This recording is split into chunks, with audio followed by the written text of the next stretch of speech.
ku tetap percaya, walau ku tak melihat jalan di depanmu. Tak pernah ku ragu, ku tetap menyembah. Apapun yang terjadi di dalam hidupku, tak pernah ku ragu, ku tetap percaya. Shalom shalom jemaat Tuhan yang sangat saya kasih, dan lebih daripada segalanya Tuhan mengasihi kita. Kita sudah sampai pada bulan Agustus, bulan kemerdekaan, dan biarlah kemerdekaan yang datang dari Allah terjadi dalam kehidupan kita. Mungkin ada di antara Anda yang berpikir bahwa Pak Riza sepertinya udah kehabisan bahan khotbah, karena dari April, Mei, Juni, Juli, sekarang Agustus, setiap minggu saya harus mengisi. Kecuali beberapa minggu yang lalu sahabat saya Pastor Billy Lantang ada bersama dengan kita. Walaupun itu ibadah khotbah minggu ketiga adalah Pak Niko, tetapi tetap ada pastoral message dari saya. Dan mungkin ada di antara Anda apalagi khotbah temanya tertawa. Sesuatu yang terlalu biasa, yang terlalu ringan, namanya juga tertawa. Tetapi menurut saya, di tengah-tengah pandemi menjadi sesuatu yang berharga. Satu kata, yaitu adalah tertawa. Dan saya senang kalau Anda kemarin ketika mendapatkan pengumuman lewat Facebook, lewat Instagram, lewat Japri WhatsApp, Anda berkata, ini apa lagi khotbahnya soal tertawa. Dan mungkin Anda sudah mulai tersipu ketika Anda membaca pengumuman daripada ibadah hari ini. Menurut saya, ya betul, itu sesuatu yang remeh, sesuatu yang biasa, sesuatu yang ringan. Tetapi bukankah di hari terakhir itu menjadi sesuatu yang berharga, yaitu adalah tertawa. Ternyata kata tertawa, saya klik di Alkitab, ternyata ada banyak ayat. Ya, saya tidak mengatakan tidak sebanyak kata khawatir, tidak sebanyak kata doa, tidak sebanyak kata takut. Tetapi kata tertawa muncul beberapa kali dalam perjanjian lama, dan juga ada beberapa ayat di perjanjian baru. Tetapi sangat menarik secara teologi apa yang terjadi dengan satu kata, yaitu adalah tertawa. Mari kita lihat sebentar Mazmur pasal yang kedua. Mazmur pasal yang kedua, perikopnya adalah raja yang diurapi Tuhan. Tentunya Mazmur ini adalah nubuatan. Siapa yang diurapi? Yaitu adalah Kristus. Siapa yang diurapi? Yaitu adalah Yesus. Di mana sejak Kejadian pasal yang kedua, pasal yang ketiga, manusia jatuh dalam dosa. Sepertinya seolah-olah dosa yang berkuasa atas dunia, dosa yang berkuasa atas manusia. Pemberontakan demi pemberontakan terjadi atas manusia, walaupun ada upaya Tuhan yang sedemikian hebat, juga Tuhan kerjakan dari sejak kitab Kejadian sampai kitab Malaiki. Tetapi ini adalah satu nubuatan raja yang diurapi Tuhan. Dan kita akan baca sesuatu yang menarik. Terus terang saya sambil membacakan ayat ini, sambil rekaman ini, hati saya penuh dengan tawa. Kenapa hati saya penuh dengan tawa? Salah satu alasannya adalah Mazmur pasal yang kedua. Mengapa rusuh bangsa-bangsa? Mengapa suku-suku bangsa mereka-reka perkara yang sia-sia? Raja-raja dunia bersiap-siap dan para pembesar bermufakat bersama-sama melawan Tuhan dan yang diurapinya. Marilah kita memutuskan belenggu-belenggu mereka dan membuang tali-tali mereka daripada kita. Masih ingat khotbah saya beberapa minggu yang lalu, tepatnya ketika saya mengkhotbahkan mengenai konspirasi, di mana ketika ahli Taurat, tentara Romawi, ketika itu memperolok-olok Yesus. Dalam bahasa Inggris saya jelaskan dalam khotbah saya beberapa minggu yang lalu, yaitu mocking, tertawa, mengejek. Jadi mereka memperolok-olok Tuhan, mereka mengejek Tuhan, mereka mocking. Alkitab bahasa Inggris berkata demikian, bagaimana orang lain diselamatkan sedangkan dia sendiri gagal menyelamatkan dirinya. Mereka memperolok-olok Tuhan. Tetapi ayat yang keempat luar biasa, dia yang bersemayam di sorga tertawa. Tuhan mengolok-olok mereka. Di tengah-tengah olok-olok manusia, di tengah-tengah olok-olok iblis, di tengah-tengah olok-olok dosa, pemberontakan demi pemberontakan terjadi atas manusia. Alkitab yang berkata demikian. Dan apa yang terjadi? Ternyata Tuhan yang bersemayam di sorga tertawa. Untuk apa? Untuk mengolok-olok dosa, mengolok-olok pemberontakan. Bahwa bagaimanapun iblis tidak akan pernah menang. Bagaimanapun dosa tidak akan pernah menang.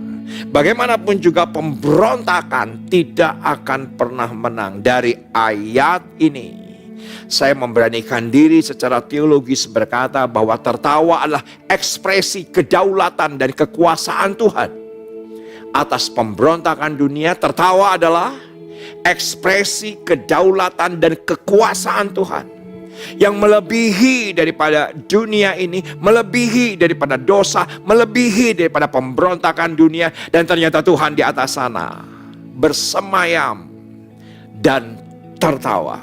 Bukankah ini ayat sukacita bagi semua kita? Saya dengan tersenyum, saya dengan bersukacita, saya dengan bersyukur membagikan firman Tuhan hari ini dengan tertawa. Karena kita punya Allah yang berdaulat. Kita punya Allah yang penuh dengan kuasa. Kita punya Allah yang tidak akan pernah kalah daripada olok-olok dunia, olok-olok kesulitan, olok-olok kesusahan, olok-olok sakit penyakit, olok-olok pandemi. Kita punya Allah yang bersemayam di sorga, memperolok-olok dunia dan segala isinya.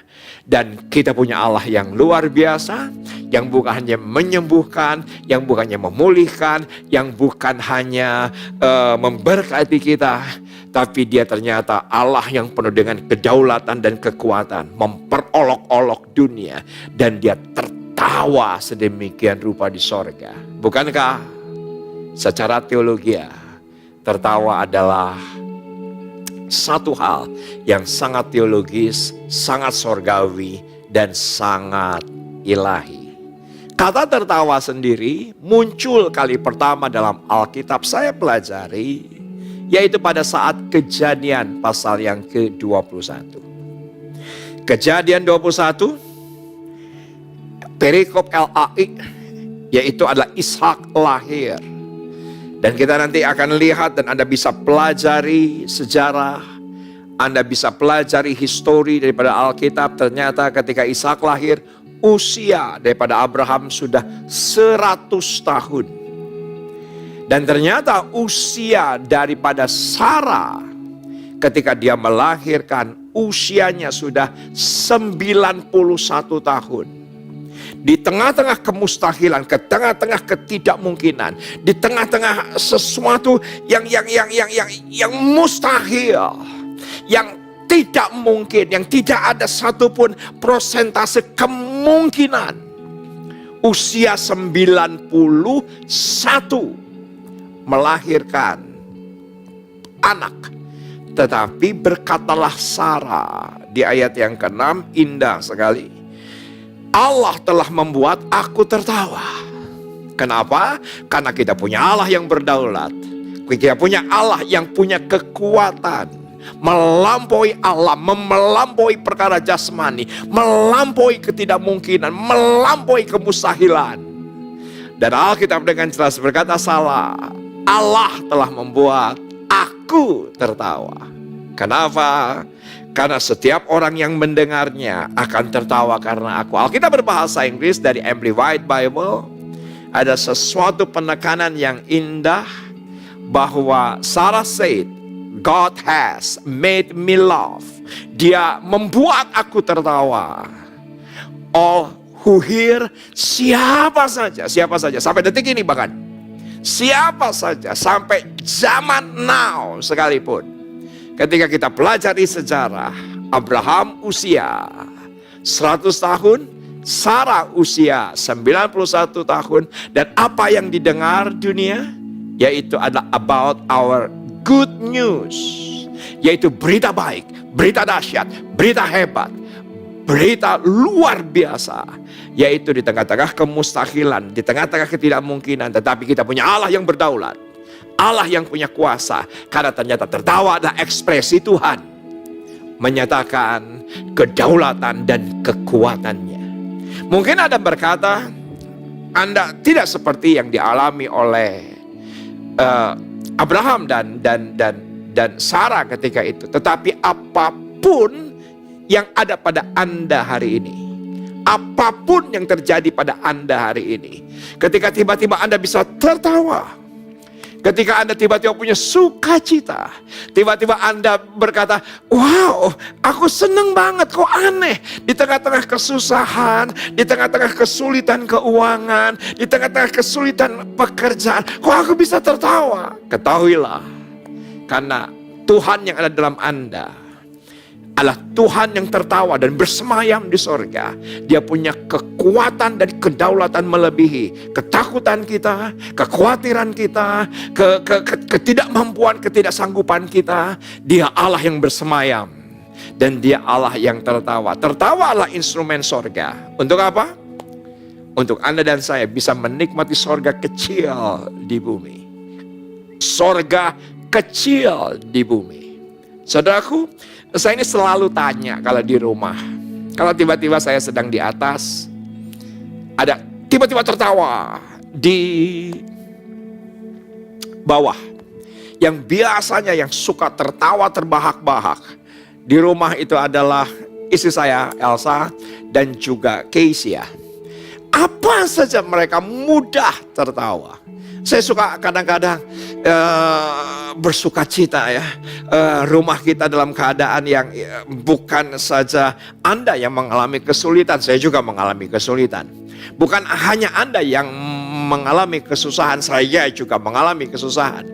Tetapi ketika di rumah isinya adalah tertawa, yang paling mudah tertawa terus terang aja istri saya Elsa. Dan setelah itu Keisha. Kalau saya dengar mereka tertawa, buat saya adalah sorga kecil di bumi. Tetapi lebih daripada segalanya, tertawa itu menular. Tertawa itu menular. Saya ketika mendengar, walaupun nggak tahu ceritanya, istri di bawah dengan ngobrol sama Keisha di bawah, saya sedang ada di atas, nggak tahu ceritanya apa yang mereka tertawakan. Tapi ketika mereka tertawa, apa yang terjadi itu menular. Saya tersenyum sipu, saya bisa menikmati, dan saya bergegas turun dan berkata, apa yang kalian tertawain? Mau dong tertawa seperti kalian tertawa. Dan ternyata ketika seseorang tertawa, kita bisa ditularkan dan kita pun ikut tertawa. Dan itu adalah instrumen Allah menyatakan sorga kecil di bumi, di rumah, di perkawinan, di keluarga kita. Anda jangan anggap remeh ketika Anda tertawa. Itu sebuah sukacita yang datang dari dalam, bukan happy. Kalau happy itu dari luar ke dalam. Situasi yang membuat kita bersukacita itu happy. Kita bukan sekedar happy, tetapi kita joy. Karena Tuhan yang tertawa bersemayam di sorga ada di dalam kehidupan kita.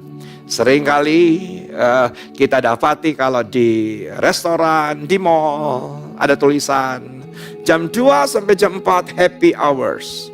Kenapa happy hours? Karena ada minuman gratis.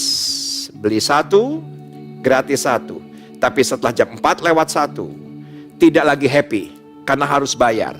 Itulah happy yang datang daripada dunia. Karena ada gratisan, kita happy. Tetapi kalau joy, sesuatu yang dari dalam, tiba-tiba kita tertawa, dan ternyata tertawa itu menular. Tetapi ada satu hal yang saya perhatikan soal tertawa. Ternyata tertawa itu adalah bahasa universal, tanpa membedakan suku, ras, agama, dan bangsa. Siapa yang sepakat dengan saya? Walaupun dia sukunya apa? Maaf, saya sebut Jawa, Sunda, model tertawanya sama. Nggak ada tertawa bahasa Sunda, tertawa bahasa Batak, tertawa bahasa Tapanuli, tertawa bahasa Makassar, tertawa bahasa Bali. Tidak ada. Semua sama. Ya cekikikan, yang terbahak, ya terbahak. Saudaraku, bahasa daripada tertawa itu sama. Mungkin tiba-tiba terpikir sama seperti orang berkata haleluya. Mau orang Amerika berkata haleluya, orang Indonesia berkata haleluya, orang Batak berkata haleluya, orang Sunda berkata haleluya. Bahasanya sama, instrumennya sama, vokalnya sama. Begitupun juga dengan tertawa. Beberapa hari sebelum, ketika saya mempersiapkan khotbah ini, saya coba Google. Ternyata tertawa itu banyak macamnya. Banyak macamnya. Ada yang tertawa biasa, mungkin ada yang tertawa malu. Mungkin ada yang tertawa sopan, sambil tersenyum, sambil melihat dan tertawa. Tapi juga ada yang cekikikan gitu. Itu mungkin cekikikan, tapi juga ada yang namanya laughter belly kalau nggak salah, yaitu tertawa dari dalam yang terbahak-bahak, yang berguling-guling sampai perut sakit. Itu adalah terbahak-bahak. Dan bukankah ketika Anda dengar khotbah ini pun mungkin Anda di rumah tersenyum dan juga ikut saya tertawa. Bukankah tertawa itu menular? Dan saya kalau ngelihat di televisi kah, di Instagram seseorang kah, saya suka memperhatikan bayi yang tertawa, yang terbahak. Buat kita nggak lucu, tapi dia lucunya luar biasa. Dia bisa ketawa terbahak-bahak. Tetapi jujurkah kita, ternyata semakin tua, kita semakin kehilangan kemampuan untuk tertawa. Padahal tertawa itu datang dari Tuhan, tertawa itu ilahi. Mungkin ada di antara Anda, Pak Pendeta, yang penting jangan tertawa sendiri. Menurut saya, sampai batas tertentu, tidak apa-apa tertawa sendiri. Dalam batas tertentu, tidak apa-apa tertawa sendiri. Kenapa? Karena saya sering tertawa sendiri. Saya jogging pagi, tiba-tiba saya ingat kejadian lucu, saya tertawa sendiri. Percayalah, saya tidak gila. Ketika saya sepedahan, saya ingat bagaimana Tuhan bekerja. Dulunya saya paniknya luar biasa, tapi Tuhan bekerja dengan sesuatu yang sederhana. Iya ya, saya mentertawakan keadaan. Betapa Tuhan kita adalah Tuhan yang sangat humoris. Dia punya banyak cara untuk membuat anak-anaknya tertawa. Tertawa adalah pemberian Tuhan menurut saya, untuk mengaktifkan kesembuhan dari dalam. Karena Tuhan kita bekerja dari dalam keluar. Dan itu adalah pemberian dari Allah. Jadi kalau Anda walaupun dalam keadaan takut, dalam keadaan khawatir, dalam keadaan terhimpit sekalipun, kalau Anda punya alasan untuk tertawa, tertawalah. Itu berkat dari Tuhan. Dan itu ada satu kuasa yang bisa menyembuhkan dari dalam. Dan ternyata kekuatan tertawa sudah diakui oleh kedokteran. Saya sengaja membuat slide ini. Anda silakan foto. Silakan foto. Mungkin Anda berkata, yang penting Bapak Pendeta jangan tertawa sendiri. Menurut saya dalam batas tertentu tidak apa-apa tertawa sendiri. Tidak apa-apa. Saudara, nikmati saja. Nikmati saja. Kita berbeda dengan orang-orang yang di dunia. Mereka tertawa karena harus menerima sesuatu dari luar ke dalam. Tetapi kita orang-orang percaya Di dalam kita ada kekuatan. Dan ternyata manfaat tertawa secara medis sudah diakui, secara kedokteran sudah diakui, yaitu adalah apa? Untuk meningkatkan asupan oksigen. Jantung, paru-paru, bahkan otot. Ketika tertawa ada oksigen yang masuk, dan itu membuat seseorang menjadi lebih sehat. Dari satu hal, yaitu tertawa. Ternyata tertawa itu menaikkan hormon endorfin yang dilepaskan otak untuk kita menjadi lebih tenang. Ini kenapa lagi bunyi, bikin saya tertawa. Mengurangi rasa sakit, mengurangi rasa stres. Bukankah banyak orang yang stres hari ini? Kenapa? Karena mungkin sudah lama tidak tertawa. Tertawalah selama tertawa itu belum dilarang. Tertawalah selagi kita nggak bayar harus tertawa. Ternyata tertawa itu menaikkan hormon yang ada dalam otak kita untuk kita menjadi, otot kita menjadi lebih rileks. Bahkan ternyata kekebalan tubuh salah satunya dibangun karena tertawa, karena sukacita, karena joy, terbahak-bahak. Dan ternyata lebih daripada segalanya, tertawa memperbaiki suasana hati kita. Suasana hati duka, suasana hati sedih, suasana hati sakit, suasana hati galau, ternyata bisa diperbaiki dengan satu kata, tertawa. Saudaraku, mungkin Anda sekarang sedang ibadah dan kita sedang beribadah yang luar biasa. Saya tahu ada banyak di antara Anda diberkati. Kalau Anda mengikuti ibadah ini premier, jam 10 pagi on time, tadi bahkan jam 5 menit sebelum Anda premier, Anda sudah bergegas, sudah menyiapkan hati, sudah mengkhususkan. Saya tahu persis, suasananya sangat berbeda dibandingkan Anda yang menunda ibadah. Nanti aja sepedahan dulu, nanti aja jogging dulu, nanti aja dagang dulu. Ini banyak permintaan, ini banyak order. Alkitab berkata, carilah dahulu kerajaan Allah, maka Tuhan akan tambahkan padamu rasa sukacita kita yang luar biasa, damai sejahtera yang luar biasa, karena semua datangnya dari Allah. Perhatikan Mazmur 126. Mazmur 126. Mazmur 126. Ketika saya baca dan saya persiapkan khotbah ini, saya bisik isi saya. Saya nggak pernah bisa lupa ketika itu tim daripada datang ke rumah. Dan saya tidak bisa lupa kenapa, karena mereka datang ke rumah untuk mewawancari saya dan keluarga. Ketika itu di rumah yang sekarang kami tinggal. Dan saya ingat bahwa kami tinggal di rumah ini sudah 18 tahun. Jadi tahun 2002, sekitar itulah. 2002, 18 tahun. Betul Kesia? Betul Boy? Betul Jos? Di ruangan ini ada mereka bertiga. Jadi ruangan ini gak kosong. Saya bukan ketemu sama kamera. Saya selalu dibantu sama Joshua, dibantu sama Ibnu, dibantu sama Keisia. Dan betul 2002 kami pindah ke rumah yang sekarang. 2003 tim datang, dan ketika itu saya bersama dengan istri mempersiapkan pelayanan untuk pelayanan TV nasional ini. Kami ingat yang kami bagikan adalah Mazmur 126. Kita akan baca Mazmur 126, pengharapan di tengah-tengah penderitaan. Tapi isinya tidak seperti, menurut saya, tidak seperti perikopnya. Tetapi saya tidak membantah perikop, karena perikop ini sudah didoakan oleh ahli-ahli teologi daripada LAI. Saya setuju 1000%. Pengharapan di tengah-tengah penderitaan. Mungkin Anda di antara Anda sekarang sedang menderita. Kesehatan Anda menderita, keuangan Anda menderita. Kita sepertinya walaupun ada pengharapan, sebentar vaksin ditemukan akhir tahun, akan diproduksi awal tahun. Tapi dengan 260 juta rakyat Indonesia ternyata dibutuhkan 7 tahun kata para ahli untuk semuanya bebas daripada COVID. 7 tahun.